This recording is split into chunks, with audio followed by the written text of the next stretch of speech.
지금부터 2020년 8월 26일 새벽 예배를 드리겠습니다. 다 함께 찬송가 420장으로 찬송하겠습니다. 너 성결기 위에 늘 기도하며 너 주 안에 있어 늘 성경 보고 온 형제들 함께 늘 사귀면서 일나기 전마다 너 기도하라. 너 성결기 위에 내 머리 숙여 저 은밀히 계신 내 주께 빌라. 주 사귀어 살면 주 닮으리니 널 보는 이마다 주 생각하리. 너 성결기 위에 주 따라가고 일 다급하여도 당황치 말고 참 즐거울 때나 또 슬플 때나 너 주님만 믿고 늘 따라가라. 너 성결기 위에 늘 기도하며 내 소원을 주께 다 맡기어라. 너 성령을 받아 주 섬겨 살면 저 천국에 가서 더 잘 섬기리. 기도하겠습니다. 하나님 아버지, 오늘도 기쁨의 날, 복된 날, 하나님의 은혜 새날을 우리에게 허락하시고 하나님과 함께 시작할 수 있게 인도하여 주시니 참으로 감사합니다. 어제 한 날도 지켜주셔서 감사합니다. 건강한 모습으로 주님 앞에 서게 해주셔서 감사합니다. 특별히 주를 사모하는 마음을 주셔서 하루의 첫 시간으로 하나님께 예배하게 해주셔서 감사합니다. 이 시간을 통하여서 하나님을 만나고 경험하는 귀한 시간 되게 하여 주옵소서. 주님, 어제 하루의 삶을 회개합니다. 우리의 연약함을 불쌍히 여겨주시옵소서. 늘 주님께 시선을 고정하며 내 안에 계신 주님을 기쁘시게 해야 하는 그 명령을 잊는 순간이 참 많았습니다. 그 결과는 참담한 마음의 죄 행악이었습니다. 주님, 이 시간 주님 앞에 나아갈 때의 모든 죄악을 회개하며 나아가오니 우리를 불쌍히 여기시고 용서하여 주옵소서. 그리하여서 죄악의 길에서 돌이키는 믿음의 사람 되게 하여 주옵소서. 하나님, 이 나라와 이 민족을 불쌍히 여겨 주옵소서. 위정자들이 하나님을 두려워하는 마음과 백성을 사랑하는 마음으로 정치하게 하옵소서. 전염병으로 온 나라가 신음하고 있습니다. 여러 죄 때문에 아파하고 있습니다. 주님, 힘들어하고 울부짖는 영혼들에게 찾아가 주시며 그들이 하나님으로 힘을 얻고 이 어려움 중에서도 함께 하시는 하나님을 만나게 하여 주시며 오히려 이 어려움이 주님 만나는 복된 기회 되게 하여 주옵소서. 또한 이름도 없이 수고하는 많은 이들이 있습니다. 그들을 위로하여 주시며 보살펴 주시옵소서. 한국교회를 사랑하시는 하나님, 지금까지 여기까지 인도하여 주신 은혜와 사랑을 감사합니다. 코로나19라는 엄청난 신앙의 위기가 찾아왔습니다. 모일 수도 없고 함께 교제할 수도 없습니다. 믿음이 연약한 자가 나가 떨어지고 있습니다. 하나님, 그들을 붙들어 주시옵소서. 모일 수는 없지만 보이지 않는 강력한 생명의 줄이 우리를 매고 있음을 믿습니다. 주님, 더욱더 단단히 고정시켜 주시고 빽빽하게 매여 각자의 처소에서 하나님께 부르짖으며 기도하며 하나님의 응답을 경험하는 한국교회 되게 하여 주옵소서. 한국교회 지도자를 붙들어 주시며 바른 진리의 복음을 증거하는 주의 사자들만 되게 하여 주옵소서. 이 국난의 시기에 깨어있는 교회가 되게 하여 주시며 민족을 위로하고 생명의 길, 옳은 길로 인도하는 등대의 역할을 잘 감당할 수 있도록 인도하여 주시옵소서. 우리 교회를 위해서 기도합니다. 복음 전파의 사명, 사랑의 사명, 섬김의 사명을 주셨사오니 잘 감당할 수 있도록 힘을 주시고 우리의 힘으로 할 수 없사오니 오직 주님을 의지하는 믿음의 힘으로 잘 감당할 수 있도록 인도하여 주시옵소서. 담임 목사님 영육의 강건함으로 붙들어 주시고 온 성도들에게 성령 충만함을 허락하여 주셔서 맡겨주신 사명을 잘 감당할 수 있도록 은혜로 함께하여 주시옵소서. 오늘 예배를 사모하며 나온 사랑하는 성도들을 기억하여 주시옵소서. 우리가 전심으로 기도할 때에 그 기도의 자리를 주님께서 찾아와 주셔서 그 기도를 받으시고 응답하여 주시옵소서. 이 모든 말씀을 우리 주 예수 그리스도의 이름 받들어 감사하며 간절히 기도하옵나이다. 아멘.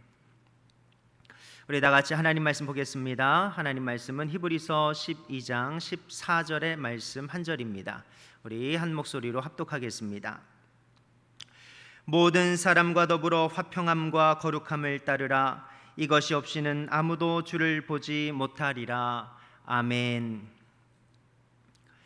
히브리서 기자는 히브리서 11장에서 믿음이 무엇인가에 대해서 말씀을 전하고 예를 들어 설명하고 있습니다. 믿음에 대해서 무엇이라고 말씀을 하느냐? 믿음은 보증이고 증거다, 이렇게 말씀합니다. 이것을 이해하기 조금 쉽게 말씀드리면 믿음은 마치 약속 어음과도 같은 것이다는 것입니다. 하나님은 그 택하신 사람들에게 무엇인가를 약속하시며 또 약속 어음을 주시는데 그것이 바로 믿음이라 하는 것입니다. 믿음의 선배들은 그 약속 어음을 붙들고 믿음대로 행하며 살았다 하는 것입니다. 세상 사람들은 그거 부도어음이다, 그거 부도난다 라고 조롱했지만 믿음의 선배들은 하나님이 누구신데 하나님의 약속의 어음은 절대로 부도날 가능성이 없다, 그렇게 믿고 살았고 결국 그 약속을 이루시는 하나님을 경험하게 되었다 하는 것입니다. 계속해서 히브리서 12장에서는 뭐라고 권면을 하고 있느냐? 지금도 빽빽한 구름같이 수많은 믿음의 선배들이 우리를 둘러싸고 우리를 지켜 바라보고 있으니 그것을 기억하라 하는 것입니다. 게다가 믿음의 근원이시고 완전케 하시는 예수님께서 지금도 우리를 바라보고 계시니 예수님께 시선을 고정하라 말씀합니다. 그러면 박해와 환난을 이길 것이고 또 세상에 탐나는 것들로 하는 유혹과 도전에도 쓰러지지 않을 것이며 끝까지 믿음의 경주를 마칠 수 있을 것이다.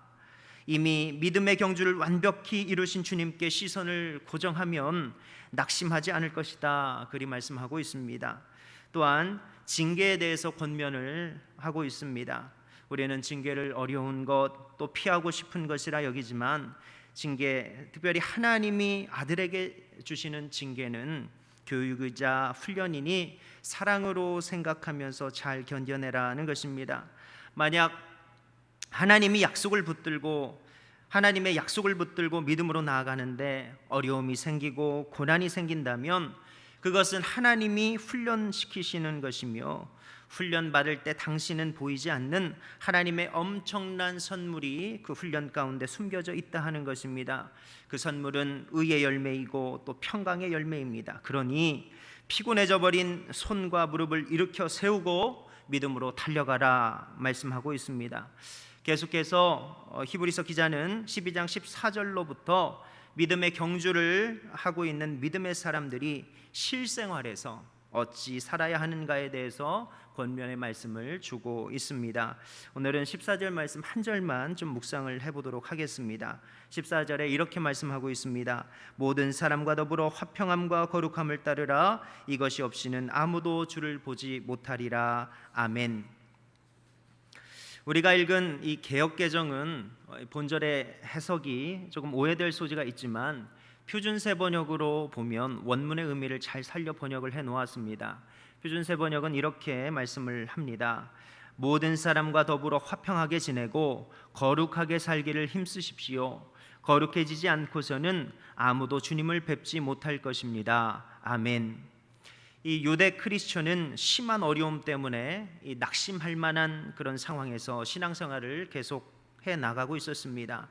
이런 상황에 히브리서 기자는 고난을 기꺼이 견디라 이렇게 권면을 했고 거기에 더하여서 지금 모든 사람과 더불어 화평하게 지내라고 권면하고 있는 것입니다. 이것은 같은 믿음의 결을 지닌 교우들만을 지칭하는 것이 아니라 불신자까지도 포함하는 것이라고 볼 수 있습니다. 그러니 모든 사람 중에는 나를 좋아하고 지지해 주는 자뿐만이 아니라 내게 관심이 없는 자, 또한 나를 미워하고 또 박해하는 자까지도 포함되어 있는 것입니다. 인간적인 생각에 참 순종하기 쉽지 않은 말씀입니다. 바울 사도는 로마서 12장 18절에 똑같은 권면을 하지만 이렇게 말씀합니다. 할 수 있거든 너희로서는 모든 사람과 더불어 화목하라. 아멘. 바울 사도는 여기에 할 수 있거든이란 단서를 붙입니다. 그만큼 모든 자와 화평하는 것이 사람의 힘으로는 상당히 어려운 일임을 말씀하고 있는 것입니다. 이것은 모든 사람과 화평을 이룬 상태를 말하는 것이 아니라 추구하는 방향을 말씀하는 것이라고 볼 수 있습니다. 힘써야 한다는 것입니다. 이 힘쓰라는 원어는 사냥꾼이 사냥감을 뒤쫓을 때 쓰는 그런 단어입니다. 끝까지 추적해서 잡는 사냥꾼처럼 힘쓰고 애쓰고 또 힘쓰고 애써서 결국은 이뤄내라 하는 권면인 것입니다. 사실 여기서 말하는 화평은 세상에서 말하는 화평이 아닙니다. 그냥 단순히 좋은 관계를 지칭하는 것이 아닙니다. 이것은 주 안에서 화평입니다. 거룩함을 유지하는 화평입니다. 세상의 방식처럼 좋은 게 좋은 것이다 하며 화평만을 추구하는 화평이 아닙니다. 죄의 문제를 덮고 유지하는 화평이 아닙니다. 주님 안에서 이루는 화평, 주의 말씀 안에서 진리가 비진리를 수용하며 옳은 대로 돌아오게 하는 화평입니다. 용납하되 주의 말씀을 이루는 화평인 것입니다. 먼저 세상 사람들과 어찌 화평을 이뤄내겠습니까? 여러분, 세상을 움직이는 힘이 무엇입니까? 돈이고 권력이고 총이고 칼입니다. 세상은 그것을 신으로 섬기고 그것을 추구하기 위해서 몸부림을 칩니다. 하지만 우리 믿는 자는 어떻습니까? 돈, 권력, 총칼, 물론 세상을 살아가면서 필요하지만 그것을 신처럼 떠받들지는 않습니다. 그것이 시키는 대로 욕망의 노예가 되어 살지 않습니다. 우리는 하나님의 정의와 사랑이 느껴지지 않는 돈을 거부하고 하나님 명령 없이 탐욕에 의해 돈을 모으지도 또 세상 권력을 추구하지도 않습니다. 세상의 것을 더 많이 얻기 위해서 세상 사람들과 세상의 방식을 통해서 경쟁하지 않습니다. 거짓말로 경쟁하지 않고 탐욕에 의해 경쟁하지 않습니다. 오히려 우리는 영원한 것을 얻기 위해 세상의 것을 사용합니다. 세상의 것의 실체를 알기 때문에 세상의 것의 실체는 이 세상의 것에서만 쓰이는 것입니다. 양보함을 통해서 더 나은 가치, 즉 하나님의 사랑을 전하며 주 안에서 화평을 이룹니다. 명예도 권력도 돈도 쾌락도 다 지나가는 것입니다. 오직 영원히 남는 것은 하나님 말씀에 순종하며 사랑하며 살았느냐, 이것만 남는 것을 알기 때문에 우리는 주 안에서 화평을 이룰 수 있는 것입니다. 화평을 이룬다고 비진리를 수용하라는 것이 아닙니다. 하나님이 죄라 규정하시는 것을 지지할 수 없습니다.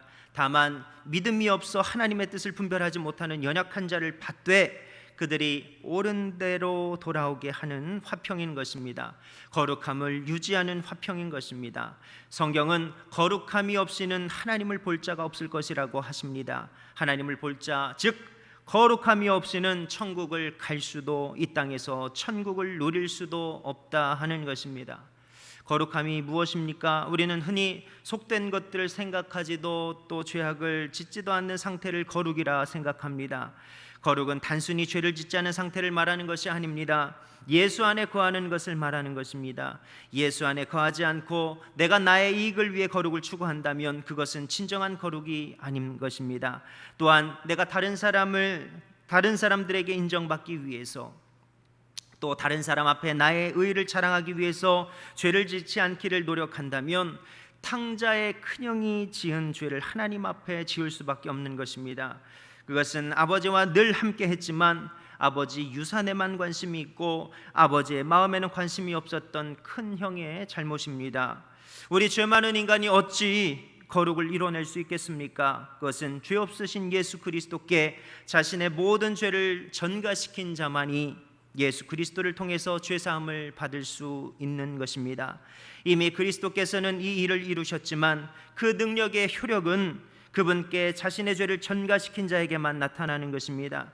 나의 모든 죄를 그리스도께서 다 짊어지시고 십자가에서 다 치르셨다, 그것을 믿고 주님을 구세주로 모신 사람, 그 자를 하나님께서 거룩히 여기신다 하는 것입니다. 나로서는 아무것도 한 것이 없는 것 같지만 주님께서는 그 죄 때문에 몸짓고 피 흘리셔서 죄의 대가를 다 치러주신 것입니다. 그것을 믿는 자에게 주님의 십자가 사건은 자신의 옛사람이 다 죽은 사건이요, 이제 주님을 모시고 사는 새 사람을 입은 사건이요, 이제는 나의 뜻대로 살 수 없는 자가 된 사건이요, 주님과 동행함으로 거룩을 이뤄나가는 새 사람으로 태어난 사건이 되는 것입니다. 말씀을 맺겠습니다. 사랑하는 형제자매 여러분, 오늘 히브리서 기자는 믿음으로 경주를 할 때 실제 생활에서 어찌 살아야 되는지에 대해서 권면을 주고 있습니다. 모든 사람과 더불어 화평함을 끝끝내 이뤄내고 거룩함을 유지하며 신앙의 마침을 향해 달려나가야 한다는 것입니다. 거룩함은 내가 무엇인가 하는 것을 말하는 것이 아니라 행함은 거룩함을 입은 자에게 나타나는 증거와 같은 것이고, 거룩은 예수 그리스도를 구세주로 모신 자에게 임하는 것입니다. 나의 모든 죄를 다 없이 해주신 주님을 왕으로 모신 자는 이 땅에서도 천국을 누리며 다가올 천국의 시민권을 소유한 자입니다. 바라기는 우리 사랑하는 모든 성도들이 신앙의 경주를 잘 해나가시기를 예수님의 이름으로 축원드립니다. 기도하겠습니다. 우리 이 시간 다 같이 7가지 기도 제목을 놓고 또 개인의 기도 제목을 놓고 함께 기도하겠습니다.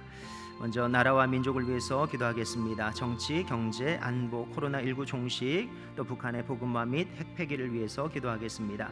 목회자를 위해서 기도하겠습니다. 담임 목사님, 부목사, 전도사, 영육 간의 강건함을 위해 기도하겠습니다.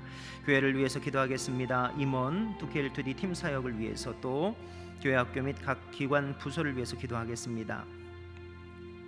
성전 건축을 위해서 기도하겠습니다. 건축 허가를 놓고 또 토목공사를 위해서 기도하겠습니다. 교회를 위해서 기도하겠습니다. 가정, 사업, 직장, 건강, 환자를 위해서, 또 인과 기도를 위해서 기도하겠습니다.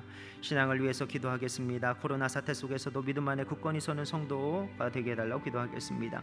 선교를 위해서 기도하겠습니다. 국내 비전 교회와 기관, 해외 선교지를 놓고 기도하겠습니다. 우리 개인의 기도 제목을 놓고도 기도하겠습니다. 우리 함께 기도하겠습니다.